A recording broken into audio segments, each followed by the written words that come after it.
Galen crashed through the thick canopy and slammed into the muddy ground, his sleek spacecraft shattered into 1,000 burning shards around him. His vision blurred as he struggled to his feet, disoriented and aching. The lush jungle clearing spun around him, the sense of greenery and smoke filling his nostrils. Wincing, he checked his exosuit's readout. 3 broken ribs, a fractured femur, and a punctured lung. Nothing he couldn't survive, but his physical agony paled in comparison to the disgrace burning inside him. He, Galen Draxus, revered Draconis ambassador, and pride of the Emperor's court, had been exiled to this primitive backwater planet called Earth. A single misspoken word during the Xyloth negotiations, and suddenly his centuries of impeccable service meant nothing. Now he was stranded alone on this ball of dirt, stripped of rank and forbidden from returning, until he had gained wisdom through adversity. Galen growled. With his ship destroyed and technology confiscated, he'd have to navigate this strange world by himself. The dense jungle gave way to a paved road, leading towards the hazy outline of towering structures in the distance. Galen limped forward, each step sending new shockwaves of pain through his body. As he emerged from the tree line, the full chaos of New York City hit him like a plasma blast. Vehicles belched fumes and honked in the packed streets. Humans of every shape and color jostled on crowded sidewalks, shouting into communication devices and lugging packages. The stench of sweat, garbage, and a million other pungent odors assaulted Galen's nostrils. He stood frozen amidst the madness, his superior Draconus mind overwhelmed by the sheer disorder and noise. He shook his head, trying to focus. First things first, he needed to find shelter and medical attention. He scanned the alien signs, recognizing nothing, realizing for the first time how truly lost he was. Desperate, he staggered into the rushing crowd. The humans shoved past, ignoring his winces of pain, until Galen stumbled and fell to his knees, gasping for breath that wouldn't come. A firm hand gripped Galen's shoulder, stopping his fall. He looked up into the concerned eyes of a young human woman with chestnut hair and a crisp black suit. "Are you all right, sir?" she asked, her voice calm and authoritative. "I'm Lena Sorensen with the United Nations Office for Outer Space Affairs. I've been assigned to assist you." Galen blinked in confusion as Lena helped him to his feet and guided him out of the bustling crowd to a nearby bench. She quickly assessed his injuries with a practiced eye. "Your exosuit is quite advanced, but you need medical attention," Lena said briskly. "I have a private clinic we can go to. No questions asked. We'll get you patched up and then we can talk more." Galen could only nod as she flagged down a sleek black car that slid out of the traffic to the curb. Lena ushered him inside, sliding in next to him. As the car merged back into the chaotic flow, she turned to him. "I know this must be overwhelming, Ambassador Draxus. Adjusting to a new planet, especially one as lively as Earth, is no small feat, even for a distinguished Draconis like yourself." Galen stiffened. "How do you know who I am?" "Unusa has been aware of the Draconis Empire and the Intergalactic Council for some time," Lena replied, unfazed by his sharp tone. "We've been monitoring your people's activities on Earth. When we learned of your exile, I was assigned to be your guide and liaison." She placed a hand on his arm, her blue eyes sincere. "I'm here to help you, Ambassador. Together we'll navigate the complexities of human society and culture.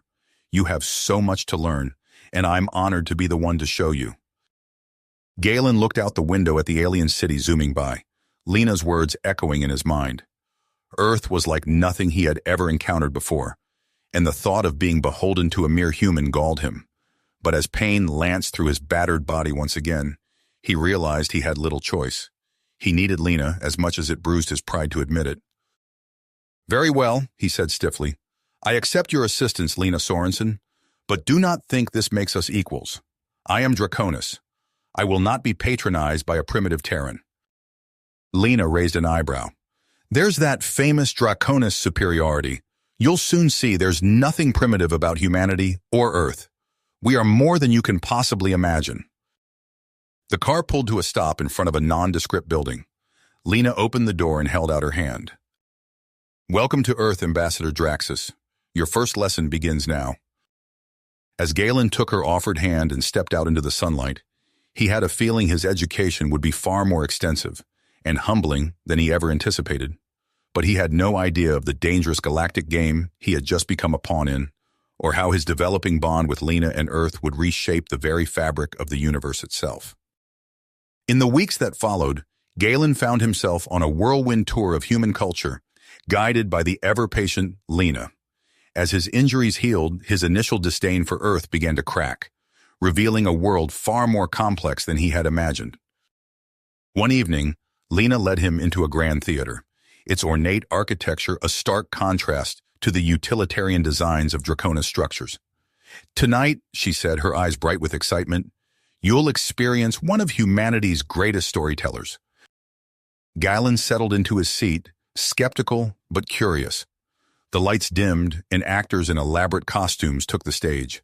As the tale of Romeo and Juliet unfolded, Galen found himself leaning forward, captivated by the raw emotion on display.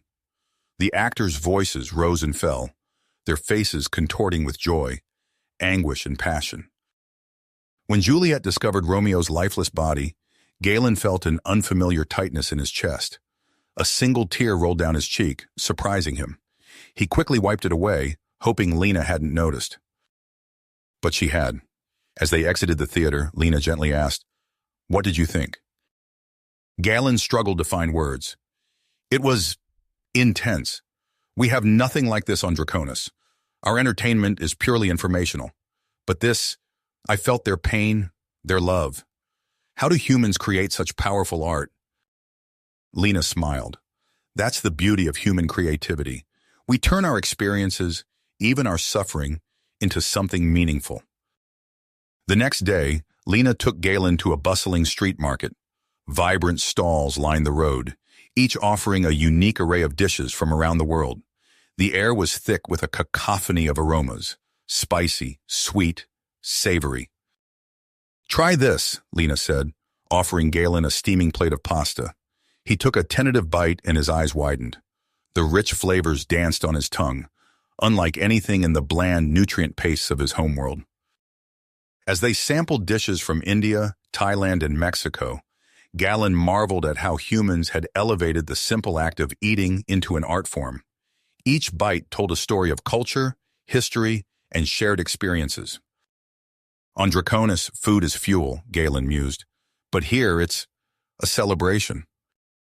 Lena nodded. "Food brings people together. It's how we share our heritage, our love." As days turned into weeks, Galen found himself questioning everything he had believed about human inferiority. The Draconis Empire's relentless pursuit of efficiency and conquest seemed hollow compared to the vibrant tapestry of human life. One night, as they walked along the Hudson River, Galen turned to Lena. "I've been blind," he admitted. "We Draconis pride ourselves on our advancement, but we've lost something vital along the way, the ability to truly live, to feel deeply, to create beauty from nothing." Lena squeezed his hand. "That's why the Council believes humanity has such potential.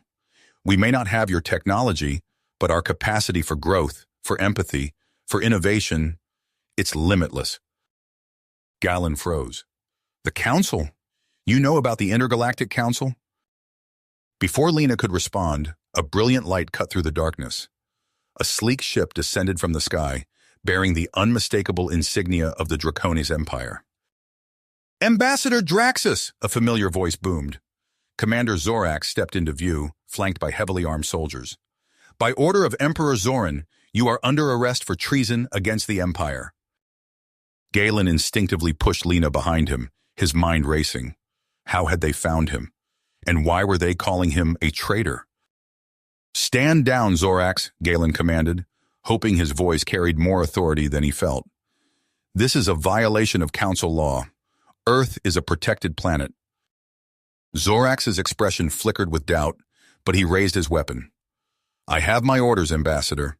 Come quietly, or we'll take you by force." Lena tugged at Galen's arm. "Run!" she hissed. They sprinted away from the river, weaving through the late-night crowd. Plasma bolts sizzled past them, shattering windows and sending pedestrians screaming for cover. Galen's superior physiology gave him an edge, but Lena knew the city. She pulled him down side streets and through hidden alleys, slowly losing their pursuers in the urban maze. As they crouched behind a dumpster, breathing heavily, Galen turned to Lena. "You have a lot of explaining to do," he whispered. "But first, we need to get somewhere safe. This is not nearly finished." Lena nodded grimly. "I know just the place. But Galen, everything's about to change. Are you ready for that?" Galen looked back towards the sounds of pursuit, then at the woman who had opened his eyes to a new way of seeing the universe. He took a deep breath. "Lead the way." Galen and Lena raced through the winding streets of New York, their footsteps echoing off brick walls as they ducked into shadowy alleyways. The distant whine of Draconis energy weapons grew fainter, but Galen knew they couldn't outrun Zorax's forces forever.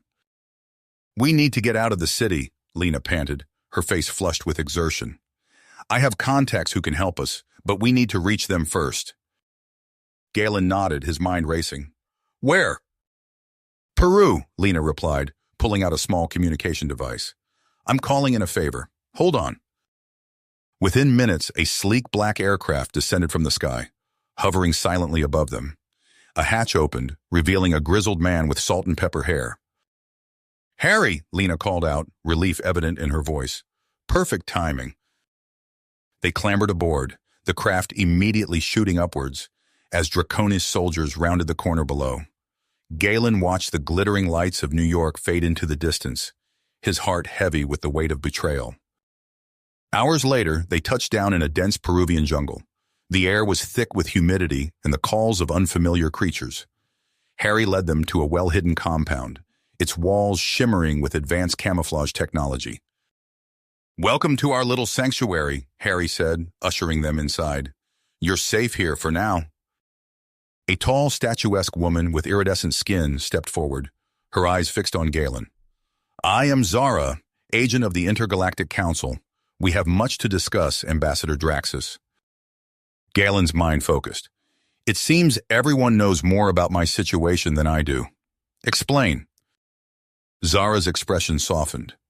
"Your exile was not what it seemed.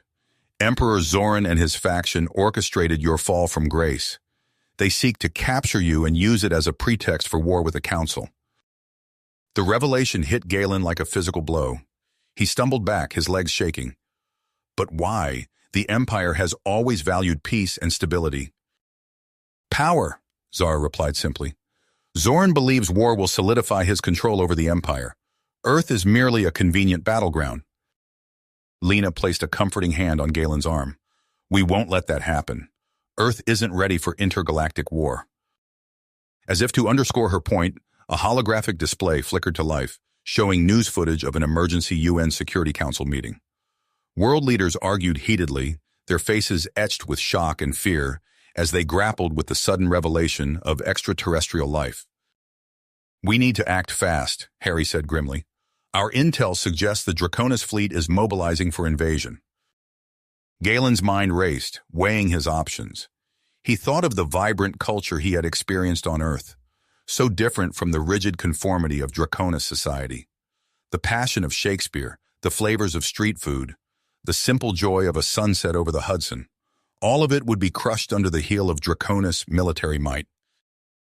"There's a Draconis facility hidden in Antarctica," Zara said, interrupting his thoughts. "They have a quantum entanglement communicator there. If we can access it, we might be able to contact the Council directly." Galen nodded, a plan forming. "We'll need to move quickly. Zorax and his forces won't be far behind."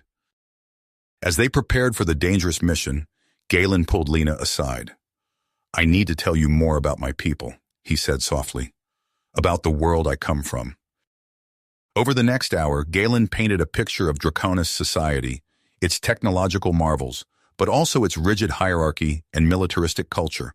He spoke of the suffocating conformity, the constant pressure to prove one's worth to the Empire. "I never realized how much we had lost," Galen admitted, his voice thick with emotion. "Until I came here. Until I met you."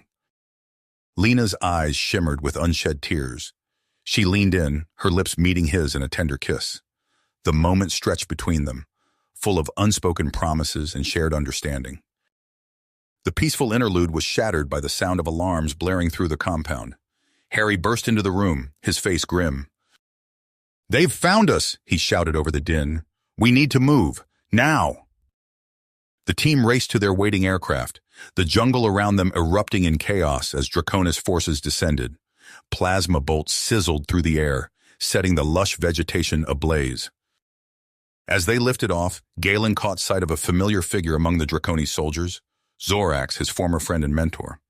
Their eyes met for a brief moment, and Galen saw confusion and doubt flicker across Zorax's face. The craft accelerated, leaving the burning jungle behind. Galen turned to his companions, his expression set with purpose. "To Antarctica," he said firmly. "It's time to send a message. Message to the entire galaxy." The aircraft streaked across the sky, leaving the burning jungle far behind. As they approached Antarctica, Galen's mind raced with the implications of what they were about to do. The fate of Earth, and potentially the entire galaxy, rested on their shoulders. Harry expertly piloted the craft through the howling Antarctic winds, setting down near a seemingly innocuous ice shelf. Zara activated a device on her wrist, revealing a hidden entrance. "Quickly," she urged, ushering them inside. "We don't have much time." The group descended into the hidden Draconis facility, their footsteps echoing off metal walls. Galen led the way, his superior night vision guiding them through the darkness. They reached the communications center, a cavernous room dominated by a massive quantum entanglement device. Galen's fingers flew over the controls, establishing a direct link to the Intergalactic Council. "This is Ambassador Draxus," he began, his voice steady despite the gravity of the situation. "I bring urgent news of treachery within the Draconis Empire." As Galen spoke, detailing Emperor Zoran's coup attempt and the imminent invasion of Earth, Lena watched the dedication in his eyes. She saw a changed man, one who had discovered something worth fighting for beyond the rigid doctrines of his homeworld. Suddenly, alarms blared throughout the facility.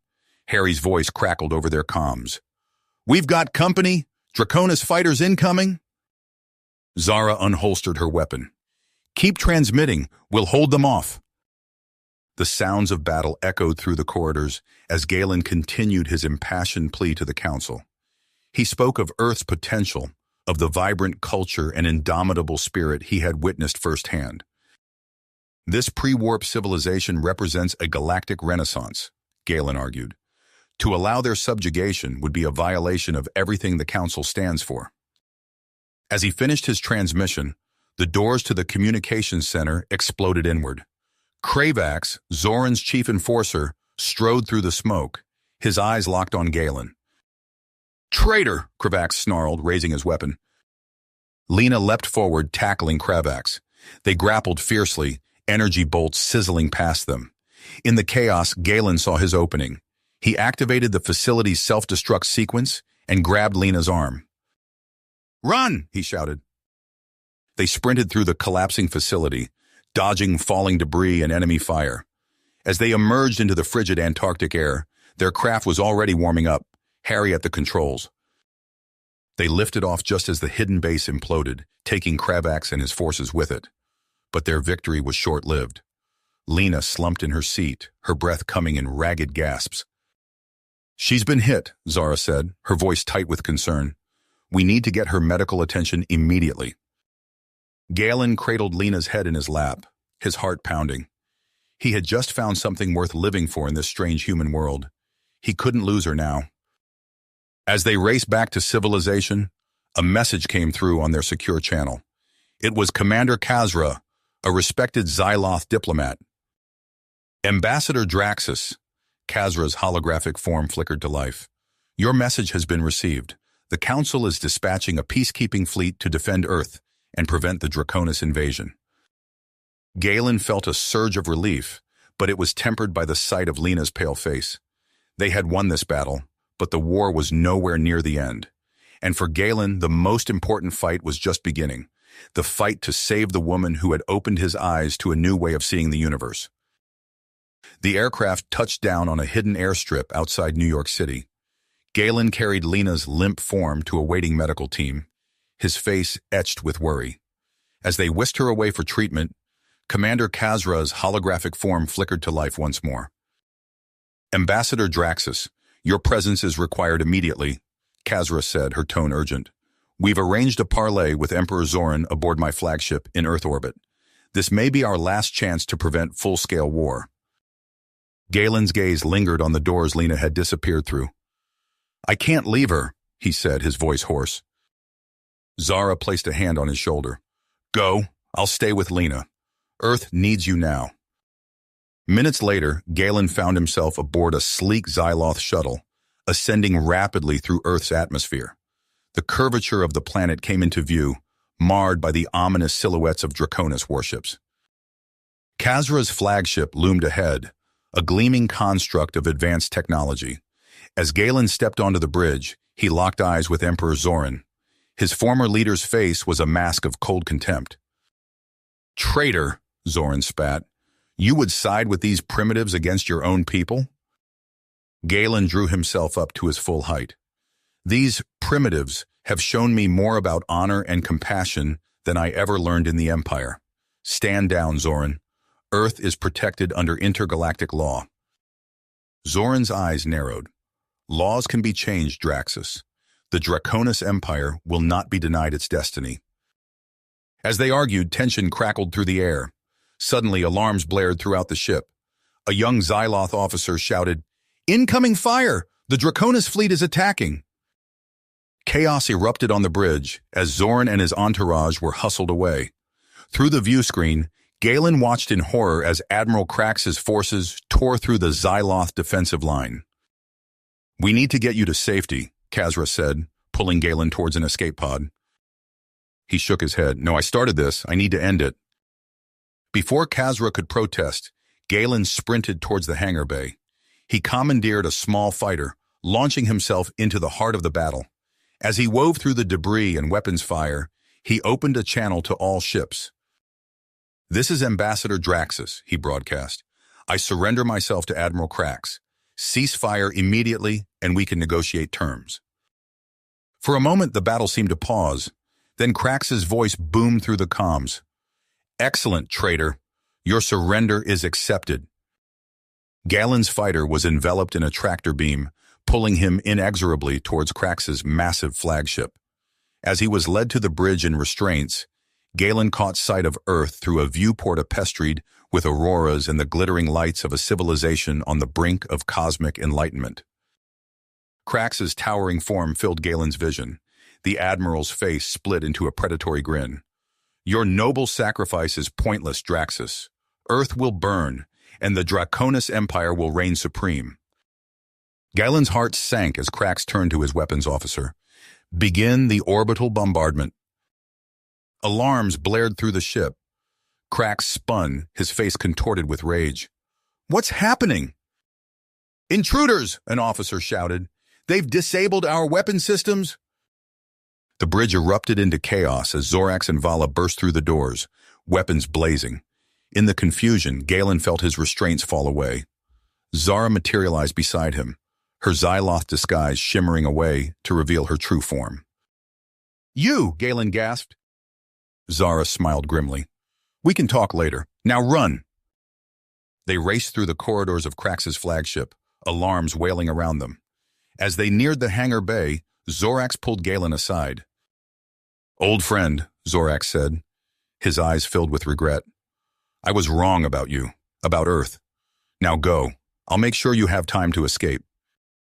Before Galen could protest, Zorax shoved him towards the waiting shuttle. As they lifted off, Galen watched in horror as Zorax activated a hidden bomb, engulfing Krax's flagship in a massive explosion. The shockwave rocked their small craft as they hurtled back towards Earth. Galen's mind reeled with the day's events, his heart heavy with the weight of Zorax's sacrifice. As they broke through the atmosphere, he saw the remaining Draconis ships retreating, hounded by Xyloth peacekeepers. They had won, but at what cost? As New York's skyline came into view, Galen steeled himself for the challenges ahead. Earth had survived its baptism by fire, but the real work of rebuilding and introducing humanity to the wider galaxy was just beginning. The shuttle touched down on the outskirts of New York City, its hull still radiating heat from atmospheric re-entry. Galen stepped out, his eyes scanning the horizon. The city skyline stood resolute, but plumes of smoke rose from several districts, scars left by the Draconis invasion. "Ambassador Draxus," a voice called. Galen turned to see Commander Khazra approaching. Her Xyloth features a stark contrast to the human emergency personnel bustling around them. "The Council has officially recognized you as Earth's galactic ambassador," Khazra said, her tone formal but tinged with respect. "Your actions have saved this world from subjugation." Galen nodded, his thoughts drifting to Lena. "And what of the wounded? There was a human woman." Khazra's expression softened. "I'm sorry, Galen. She didn't make it." The world seemed to tilt beneath Galen's feet. He steadied himself against the shuttle, grief threatening to overwhelm him. But there was no time for mourning. Not yet. Earth needed him. Over the next 5 years, Galen threw himself into his role as ambassador. He worked tirelessly with Vala and Zara, guiding Earth through its tumultuous integration into the galactic community. Together, they navigated the complexities of introducing advanced alien technology while preserving humanity's unique cultural identity. On the anniversary of the invasion, Galen stood before a gleaming monument in Central Park. The holographic display showed Lena's face, her eyes alight with the curiosity and compassion that had changed his world forever. "She saw the best in us," Galen said to the assembled crowd, his voice carrying across the hushed gathering. "In aliens and humans alike, it's time we lived up to her vision." As the years passed, Earth began to heal. The Intergalactic Council's cultural exchange programs flourished, with xenoanthropologists flocking to study humanity's diversity. Among the first wave of human recruits to the diplomatic corps was Maya Vicente, a brilliant negotiator whose passion for alien cultures caught Galen's attention. "Remember," Galen told Maya during one of their mentoring sessions, "your human perspective is your greatest strength. Don't try to be Xyloth or Draconis. Be proudly, defiantly human." Maya nodded, her eyes shining with drive. "I won't let you down, Ambassador." But even as Earth reached for the stars, shadows gathered. 5 years into the planet's galactic integration, Galen found himself addressing an emergency session of the United Nations. "The attacks on Council facilities cannot be ignored," Galen said, his voice firm. "Ex-Admiral Jonas Newton and his extremists pose a grave threat to Earth's future." As if to punctuate his words, an explosion rocked the building. Alarms blared as security personnel rushed to evacuate the diplomats. Galen helped a Xyloth delegate to her feet, his eyes scanning for threats. A figure emerged from the smoke, weapon raised. Galen recognized the scarred face of Jonas Newton, twisted with hate. "This ends now, alien," Newton snarled. Galen raised his hands, mind racing. "Newton, listen to me. This isn't the way." A shot rang out. Galen felt a searing pain in his shoulder as he dove for cover. Security forces swarmed the room, subduing Newton and his accomplices. As medics tended to his wound, Galen's dedication hardened. Earth stood at a crossroads, teetering between cosmic enlightenment and a return to isolationist fear. He knew what had to be done. 2 weeks later, Galen stood before the newly admitted human ambassadors to the Intergalactic Council. Maya Vicente stood at his side, her face set with commitment. "We face a critical moment," Galen began. "Earth must show the galaxy that we can maintain order in our own house. I propose we host a diplomatic summit here on Earth, a showcase of humanity's readiness to join the cosmic community." Murmurs of excitement and apprehension rippled through the assembled diplomats. Maya stepped forward, her voice clear and confident. "This is our chance to prove ourselves," she said, "to show that humanity can stand shoulder to shoulder with the most advanced civilizations in the galaxy." As the ambassadors debated, Galen's comm unit buzzed with an urgent message. He stepped aside to read it, his blood running cold at the contents. Newton's extremists had obtained schematics for the summit venue. They were planning an attack that would plunge Earth into interstellar war. Galen looked up, meeting Maya's questioning gaze. The fate of Earth hung in the balance, and the clock was ticking. Galen's face hardened as he processed the urgent message. He turned to Maya, his voice low and intense. "We have a situation. Newton's extremists have obtained the summit venue schematics. They're planning an attack. Maya's eyes widened, but she kept her composure. What's our next move, Ambassador? We fortify, Galen replied, already tapping out commands on his comm unit. And we show the galaxy that humanity can handle its own affairs. Over the next weeks, Earth became a hive of activity. Galen coordinated with Vala and Zara to bolster security measures, while Maya stepped into the spotlight as the summit's public face. Her eloquence and diplomatic finesse impressed even the most skeptical alien delegates. But Newton's forces struck first. A series of coordinated attacks rocked off-world facilities across the globe. Galen watched grimly as reports flooded in. A Xyloth cultural center in Tokyo reduced to rubble. A Draconis trade outpost in Rio engulfed in flames.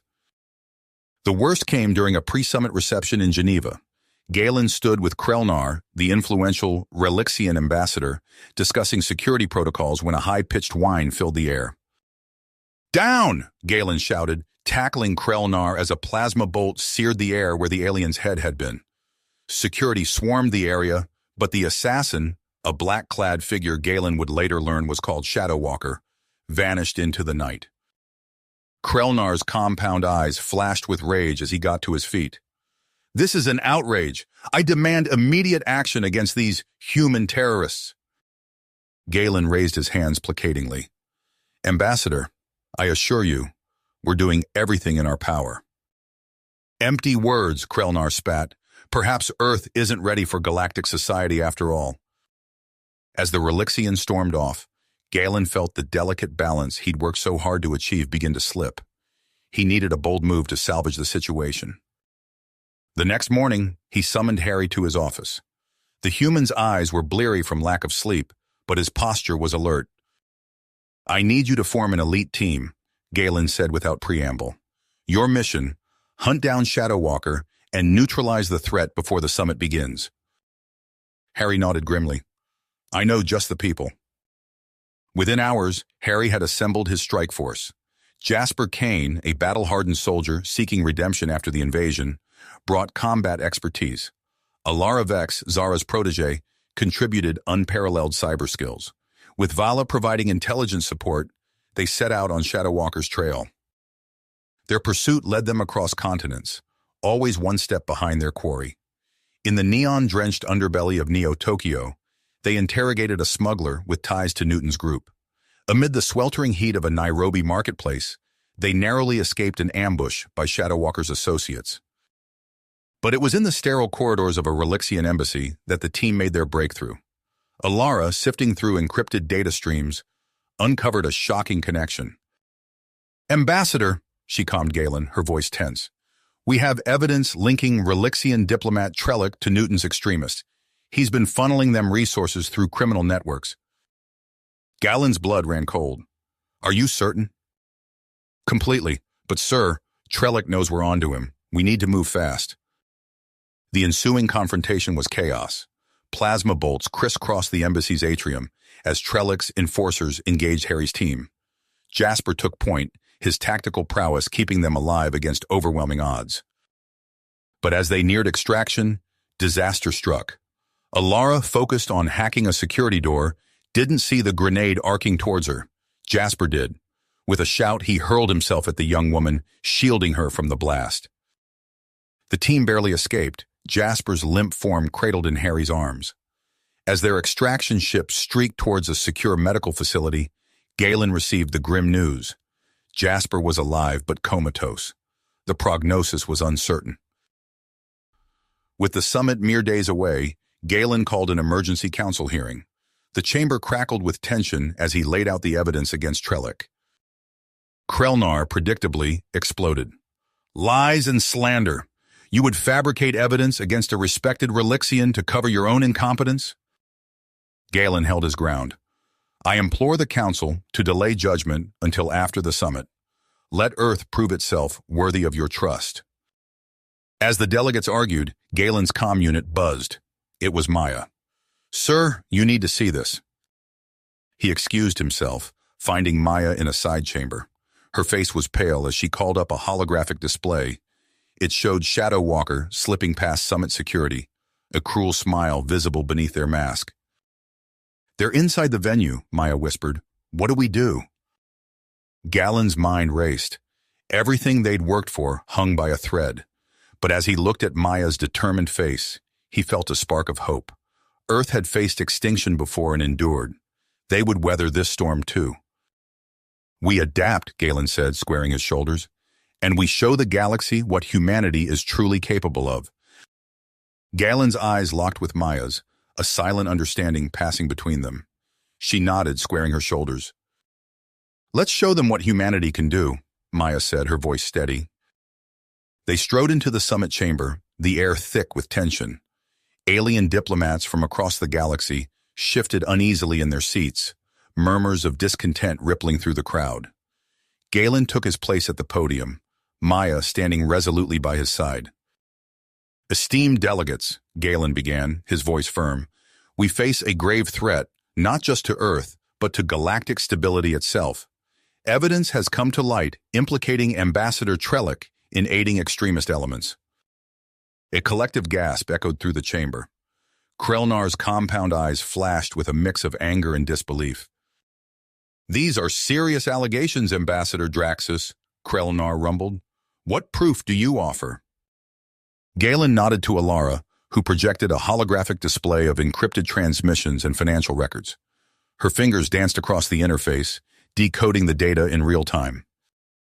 "As you can see," Alara explained, her voice clear and confident, "there's a clear money trail linking Trellick's off-world accounts to known extremist cells." The chamber erupted into chaos. Accusations flew, and several delegates called for an immediate suspension of the summit. Amidst the uproar, Maya stepped forward, her voice cutting through the din. "We cannot let fear divide us," she declared. "Earth has exposed this corruption not to sow discord, but to strengthen our galactic community. We ask for your trust and the opportunity to prove ourselves worthy of it." Her words seemed to strike a chord. Grellick, the Jarvik's Prime Ambassador, rose to his feet. His crystalline form shimmered as he spoke. "I stand with Earth," Grellick announced. "My intelligence network has uncovered similar threats. We must unite against this common enemy." As the debate raged on, Galen's comm unit buzzed. It was Harry, his voice tense. "Sir, we've got movement. Newton's forces are mobilizing. We're moving to intercept." Galen's mind focused. He turned to Maya, speaking low. "Keep them focused on the Accord. I'll handle this." He slipped out of the chamber, linking up with Vala in a secure communications hub. Holographic displays showed Newton's militants converging on key targets across the globe. "They're hitting spaceports and off-world colonies," Vala reported, her fingers flying over the controls. "It's a coordinated strike." Galen's mind raced. "We need to evacuate the summit. Get Maya and the key ambassadors to Krelnar's flagship."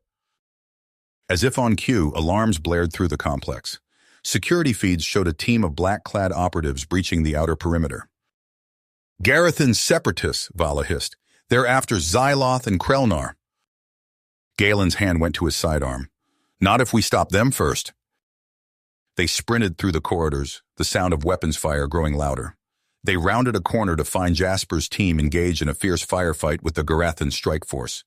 Energy bolts sizzled through the air, leaving scorch marks on the walls. Galen dove for cover, returning fire. He spotted Xyloth pinned down behind an overturned table, the Xyloth ambassador's normally placid features contorted with grit. "Ambassador," Galen shouted, "we need to get you to the extraction point." Xyloth shook his head. "No, I will not abandon Earth in its hour of need. We stand together, or not at all." A Garathan operative lunged forward, energy blade humming.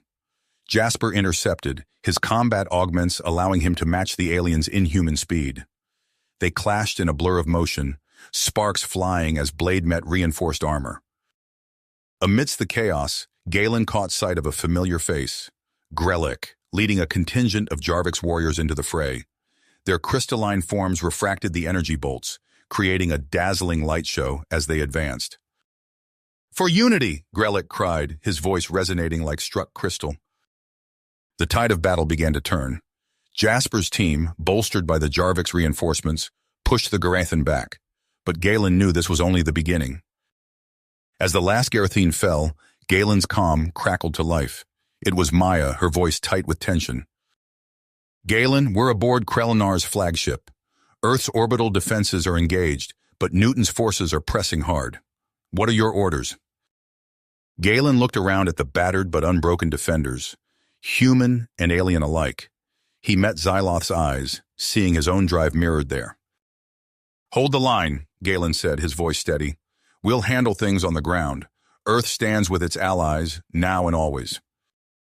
As klaxons wailed and the sky above New York lit up with the flashes of orbital combat, Galen readied himself for the fight ahead.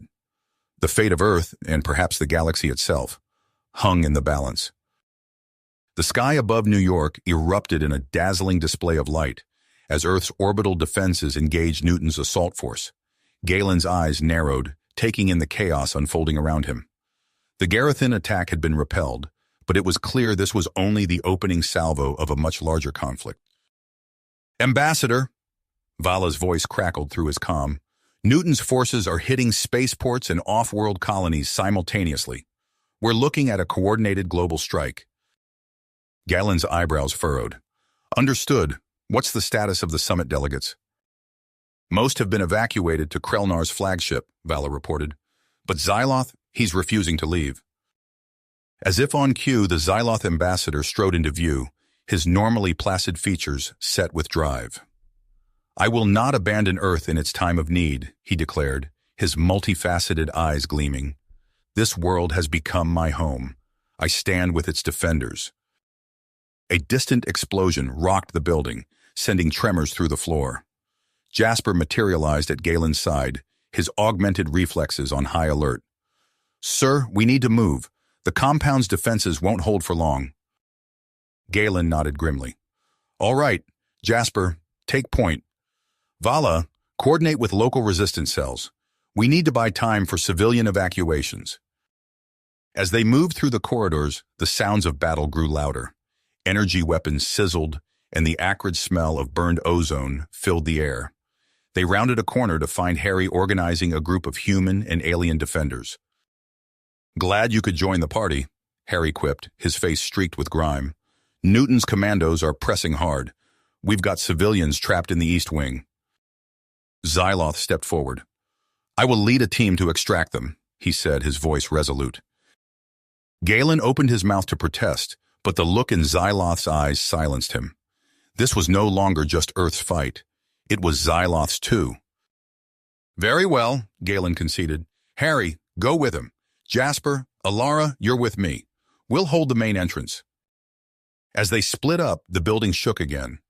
Through the windows, Galen caught glimpses of Newton's forces advancing through the streets.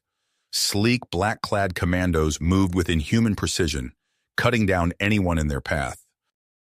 Alara's hands flew over her hollow interface, her cybernetic implants glowing as she tapped into the building's systems.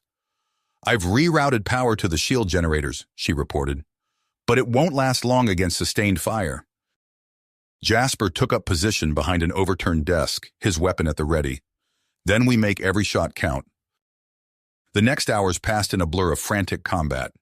Galen found himself in the thick of the fighting, his diplomatic skills giving way to long-dormant combat instincts.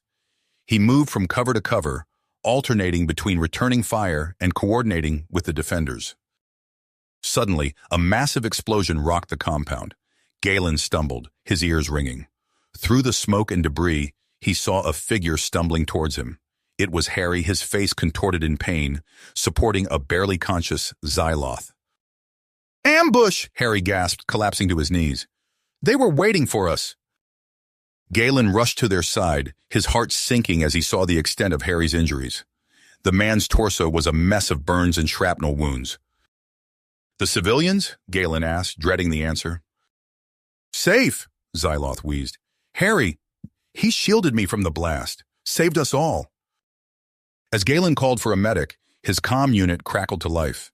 It was Maya, her voice tight with tension. Galen, we've lost contact with the ground teams, she reported. A massive solar flare is disrupting communications. We're cut off. Galen looked at the wounded Harry, the battered Xyloth, and the chaos surrounding them. The battle for Earth's future had begun in earnest, and they were on their own. You have reached the end of the story. If you enjoyed this story and want to support us, please leave a like and subscribe to our channel, and for every comment that says 88, I will heart every single one of them. Thank you for your time.